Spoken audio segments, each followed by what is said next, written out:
Integration by part. तो integration by part जैसे कि हम डेरिवेशन में करते हैं कि जब दो फंक्शंस मल्टीप्लाई हो रहे होते हैं तो जब हम उनका डेरिवेटिव लेते हैं तो हम प्रोडक्ट रूल लगा देते हैं। इसी तरह इंटीग्रेशन में भी एक रूल है कि जब दो फंक्शंस मल्टीप्लाई हो रहे होते हैं तो हम उन पे इंटीग्रेशन बाय पार्ट लगाते हैं और उनको इंटीग्रेशन बाय पार्ट से सोल्व करते हैं। और जैसे कि इंटीग्रल आ जाए आपके पास, एक फंक्शन है एफ ऑफ एक्स और दूसरा फंक्शन है जी ऑफ एक्स, तो उस पे और शर्त ये इंटीग्रेशन में पार्ट की कि दोनों फंक्शन अलग हों, कि अगर एफ ऑफ एक्स जो है वो जी ऑफ एक्स दोनों सेम ना हो, अलग फंक्शन हो, तो तब इंटीग्रेशन में पार्ट हम उस पे लगा सकते हैं। डेरिवेशन का खैर इस चीज से फर्क नहीं पड़ता कि दोनों फंक्शन सेम है। सेम होने से मुराद अब कुछ इस तरह समझाता हूँ, जैसे कि अब इंटीग्रेशन में मेन रूल जो है वो हम इससे चलते हैं LIATE। आप इसको लेआउट पढ़ना चाहो, याद रखना चाहो, जिससे वो याद कर सकते हो। एल से जो बनता है वह है लॉगरिथमिक फंक्शन, जो लॉग वाले फंक्शन होते हैं, जैसे कि जिनके ln x हो गया या log x हो गया, इस टाइप के जो फंक्शन होते हैं उनको हम ln x बोलते हैं। अब फर्ज करो एफ ऑफ एक्स है ln x, एक फंक्शन ये हो गया और कोई और फंक्शन जैसे कि i से बनता है इनवर्स ट्रिग्नोमेट्रिक। इनवर्स ट्रिग्नोमेट्रिक कौन से फंक्शन होते हैं इनके साथ, जैसे कि tan इनवर्स x है, sin इनवर्स x है, इस टाइप के फंक्शन जो होते हैं वो इनवर्स ट्रिग्नोमेट्रिक फंक्शन। अब एक फंक्शन आपके पास ln x दिया गया है और दूसरा tan इनवर्स x, दो मुख्तलिफ फंक्शन दिए गए हैं इंटीग्रल के अंदर, तो आप उसको इंटीग्रेशन में पार्ट से सोल्व करोगे। अब इस मेथड को समझ लो कि पहले दिन को आपको बता दूं, पहला फंक्शन जैसे कि मैंने बताया लॉगरिथमिक फंक्शन लॉग वाले या ln वाले, इनवर्स ट्रिग्नोमेट्रिक फंक्शन आ गए। उसके बाद अलजेब्रिक फंक्शन। अलजेब्रिक फंक्शन कौन से होते हैं? अलजेब्रिक फंक्शन जैसे कि हमारे पास x हो गया, एक्स स्क्वायर, यानी जो क्वाड्रेटिक फार्मूले का हो गया और इस टाइप के जो भी क्वेश्चन आ जाते हैं वो हमारे पास अलजेब्रिक फंक्शन आते हैं। जैसे कि अब √x² -1 आ गया या कुछ और वैल्यू इस तरह x+1 का और का स्क्वायर, ये सारे अलजेब्रिक फंक्शन है। अब उसके बाद हमारे पास आ जाता है a के बाद t से बनता है ट्रिग्नोमेट्रिक फंक्शन। ट्रिग्नोमेट्रिक फंक्शन कैसा होता है? जैसे कि inverse trigonometric function tan inverse sin inverse x होते हैं। जैसे कि अब ये ट्रिग्नोमेट्रिक फंक्शन tan x हो गया, sin x हो गया, या सेकंड स्क्वायर x हो गया, या tan स्क्वायर x। तो जितने भी ट्रिग्नोमेट्रिक के जो फंक्शन आ जाते हैं उनको हम ट्रिग्नोमेट्रिक फंक्शन। और लास्ट पे एक्सपोनेंशियल फंक्शन। एक्सपोनेंशियल फंक्शन वो होते हैं जिनके जैसे कि e की पावर x हो गया, e की पावर 2x हो गया, यानी एक्सपोनेंट के ऊपर जो पावर हमारे पास के ये 3x, ये इस टाइप के फंक्शन हमारे पास एक्सपोनेंशियल फंक्शन होते हैं। अब इनको ना हमने एक तरतीब देनी होती है इंटीग्रेशन में पार्ट में। जिस ज्यादातर लोग ये मिस्टेक करते हैं, ऐसे तरतीब देते नहीं है, तो वो उनका इंटीग्रल जब सॉल्व करते हैं तो वो गलत हो जाता है। अब सॉल्व करने का मेथड ये है कि दो फंक्शन दिए गए हैं, F of X G of X, दो मुख्तलिफ फंक्शन। लेट्स सपोज अगर आपके पास फंक्शन दिया गया है इंटीग्रल x और ln x। अब हमने इस फार्मूले से उसको सॉल्व करना है कि फर्स्ट फंक्शन को एज इट इज लिखना है। जैसे कि x लिखा हुआ है, उस फर्स्ट फंक्शन को मैं एज इट इज लिखूंगा, उसको नहीं छोड़ूंगा। फिर मैंने इंटीग्रल लेना है सेकंड फंक्शन का। फिलहाल मैं इंटीग्रल डाल देता हूँ। इंटीग्रल ऑफ, अब फर्स्ट फंक्शन मैं कौन सा लूंगा, सॉरी यहाँ पे मिस्टेक हुई है। फर्स्ट फंक्शन हमने लेना है ln x को इस फॉर्मूले के मुताबिक, क्योंकि लॉगरिथमिक फंक्शन सबसे पहले आता है। तो ln x हमारा पहला फंक्शन आ गया इस फॉर्मूले के मुताबिक। और अलजेब्रिक को हम देखें तो वो a के बाद में, इनवर्स तो गिवन नहीं है ना, तो उसको हम छोड़ देंगे। l पहले आएगा, l को हम पहला फंक्शन ले लेंगे और दूसरा फंक्शन अलजेब्रिक है तो उसको हम सेकंड फंक्शन यानी उसका इंटीग्रल ले लेंगे। बीच में फॉर्मूले के मुताबिक इंटीग्रल का माइनस साइन है, फिर इंटीग्रल का साइन डालेंगे और डेरिवेटिव लेंगे फर्स्ट फंक्शन का। फर्स्ट फंक्शन हमने क्या कंसीडर किया था, ln x। तो डेरिवेटिव ऑफ फर्स्ट फंक्शन, और इसी इंटीग्रल के अंदर ही एक और इंटीग्रल लेंगे, किसका, सेकंड फंक्शन का। तो इंटीग्रल ऑफ सेकंड फंक्शन हमारे पास क्या था, इंटीग्रल x dx। जो इसका आंसर होगा वो इससे मल्टीप्लाई होगा। इसको अगर मजीद सॉल्व करें तो ln x, ये इंटीग्रल आ जाएगा x² बाय 2 माइनस इसका डेरिवेटिव लोगे तो 1/x, और इसका हम जब लेंगे इंटीग्रल तो ये x²/2। यहाँ पे ब्रैकेट डाल देते हैं क्योंकि एक dx इस इंटीग्रल के बाद आता है जो हम इस इंटीग्रल के लिए यूज करेंगे। एक x से कट जाएगा, ln x और x²/2 माइनस इंटीग्रल हमारे पास आ गया x 1/2, हम उस इंटीग्रल से बाहर लगा देते हैं dx। अब इसका क्या करेंगे, हम दोबारा इंटीग्रल ले लेते हैं।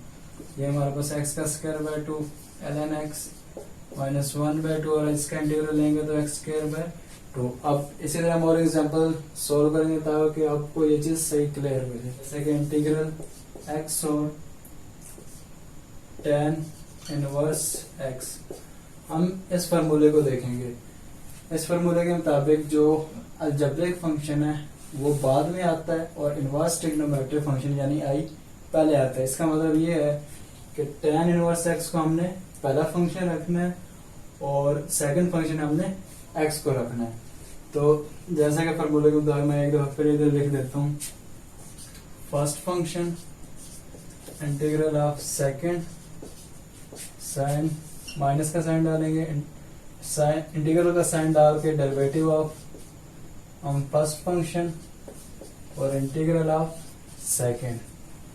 तो अब हमें पता चल गया कि हमने फर्स्ट फंक्शन कौन सा लेना है और सेकंड फंक्शन, वो हमें इस चीज से क्लियर हो गया। First function tan inverse x ले लेंगे, tan इनवर्स x, और इंटीग्रल ले लेंगे हम सेकंड फंक्शन का। सेकंड फंक्शन क्या है, x है, तो ये आ जाएगा x dx, फिर में माइनस का sign, integral derivative of first function वो हमारे पास है tan इनवर्स x, और इंटीग्रल ऑफ हम ले लेंगे किसका, सेकंड फंक्शन का x dx।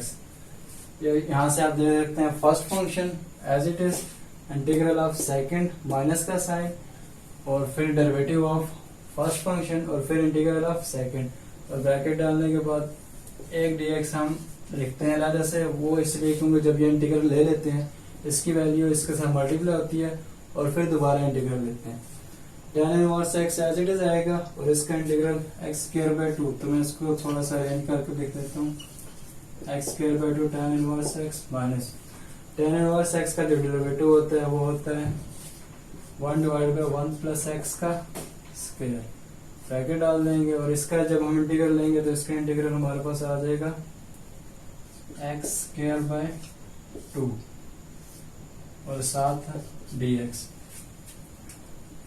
अब अगर मजीद हम इसको 1/2 कांस्टेंट नंबर है उसको इंटीग्रल से बाहर लेंगे, इसको एज इट इज लिखना है x²/2 tan इनवर्स x और माइनस इंटीग्रल 1/2 बाहर आ गया, इंटीग्रल x का square divided by 1 plus x का स्क्वायर।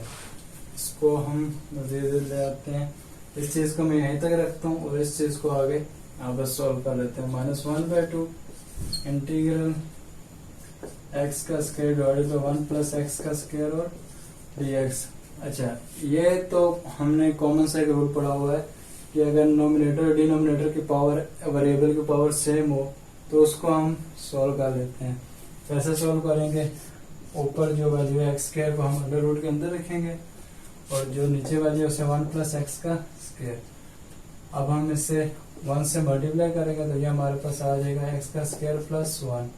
इनके साइन चेंज हो जाएंगे, ये कट जाएगा, हमारे पास आ गया -1 आ गया। अब हम इसे लिखेंगे इस तरह, इंटीग्रल ये लिखने का तरीका है, 1 हम लिखेंगे फिर माइनस का साइन डाल के ये वाली वैल्यू डिवाइड में लिखेंगे, यानी ये हमारे पास आ जाएगा 1 minus 1 divided by 1 plus x का स्क्वायर और dx।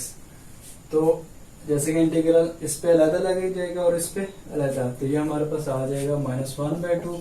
इसका 1 का इंटीग्रल हमारे पास आएगा x और इसके इंटीग्रल हम ले लेंगे 1 डिवाइडेड बाय 1 प्लस x का स्क्वायर और dx। -1/2 इसको मैं यहाँ पे ले आता हूँ, -1/2 x माइनस, अब इंटीग्रल हमें लेना है 1 डिवाइडेड बाय 1 प्लस x का स्क्वायर। तो इस चीज का तो हमें पता है कि जो डेरिवेशन इंटीग्रेशन होती है वो डेरिवेशन के उलट है। अगर जिनको नहीं पता बेसिक इंटीग्रेशन की मैंने एक वीडियो बनाई है, उसमें जाके आप देख लें तो वहां से आपको क्लियर हो जाएगा किस तरह इंटीग्रेशन डेरिवेशन एक दूसरे के उलट है। और अगर आपका बेसिक वीक है फिर भी आप वो वीडियो देख लें। अब जैसे कि 1/1 प्लस एक्स का स्क्वायर, जब हम लेते हैं डेरिवेटिव ऑफ, हमने लिया था tan इनवर्स x, वो बराबर था 1/1 प्लस एक्स का स्क्वायर। और जब हम इसका इंटीग्रल लेंगे तो वो बराबर आएगा tan इनवर्स x के। तो जब हम इसका इंटीग्रल लेंगे तो ये हमारे पास आंसर आ जाएगा tan इनवर्स x। ये चीज अब इस वैल्यू को मैं साथ ले लेता हूँ क्योंकि मैंने वैसे अलग रख लिया था, इसको अलग सोल्व कर लिया था। ओवरऑल जो हमारा आंसर आएगा वो बनेगा x²/2 tan इनवर्स x, -1/2 को अंदर मल्टीप्लाई कर दो, -x/2 minus minus plus x/2 और सॉरी tan इनवर्स x/2। अब मजीद अगर आप इसको सोल्व करना जो ये tan इनवर्स x है, ये भी tan इनवर्स x है, tan इनवर्स इसमें से और इसमें से कॉमन ले लो, पीछे जो वैल्यू रह जाएगी उसको सिंप्लीफाई कर लो। अगर यहाँ तक करते हो तो यहाँ तक भी ठीक है। अलजेब्रिक और एक्सपोनेंट फंक्शन की, तो जैसे कि इसके मुताबिक हमें पता है कि एक्सपोनेंट फंक्शन लास्ट में आता है और अलजेब्रिक पहले। तो अलजेब्रिक फंक्शन को हम फर्स्ट फंक्शन कंसीडर कर लेंगे, x integral of x, second function minus integral derivative of first function x का, फिर इंटीग्रल ऑफ सेकंड फंक्शन है dx, ब्रैकेट डाल के एक dx हम बाहर ले लेंगे इस इंटीग्रल के लिए। x ex का इंटीग्रल ex आएगा, माइनस x का डेरिवेटिव 1 आ जाएगा और ex का इंटीग्रल ex आ जाएगा, दोबारा dx, ये हमारे पास आ गया x ex माइनस 1 को मल्टीप्लाई होगा तो ex आएगा, ex का जब इंटीग्रल लेंगे तो हमारे पास ex ही आएगा प्लस c। ex इसमें से कॉमन लेना चाहो तो ले सकते हो, यहाँ तक भी अगर सोल्व करते हो तो आपका आंसर ठीक है। अब इसके बाद हम एक एग्जांपल सोल्व कर लेते हैं अलजेब्रिक और ट्रिग्नोमेट्रिक फंक्शन की।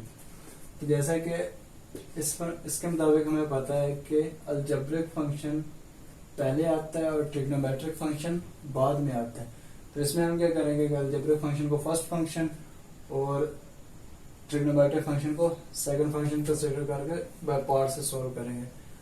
अब first function integral of sine X minus integral derivative of first function integral of second dx और एक ds इस इंटीग्रल के लिए।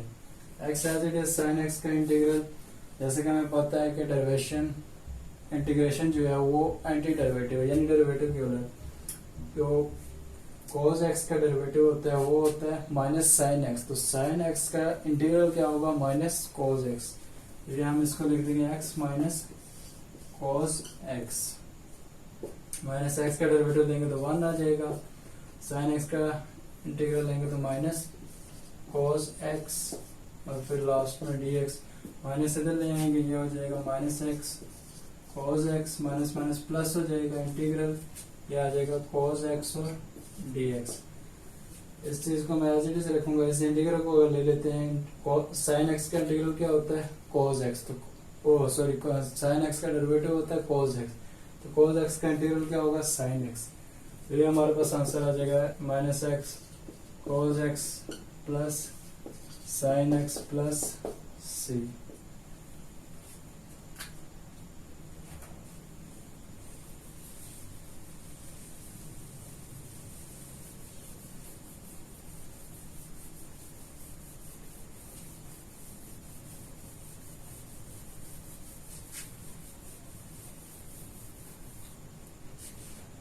उम्मीद है कि आपको इंटीग्रेशन में पार्ट क्लियर हो गया होगा। अगर आपको क्लियर नहीं हुआ तो आप मुझे बताएं, मैं इस पे एक और वीडियो बना दूंगा जिसपे मैं ज्यादा कॉम्प्लेक्स यानी ज्यादा मुश्किल सवाल करा दूंगा, तो आपको क्लियर हो जाए। वैसे इस वीडियो से आपको क्लियर हो जाना चाहिए। थैंक्स।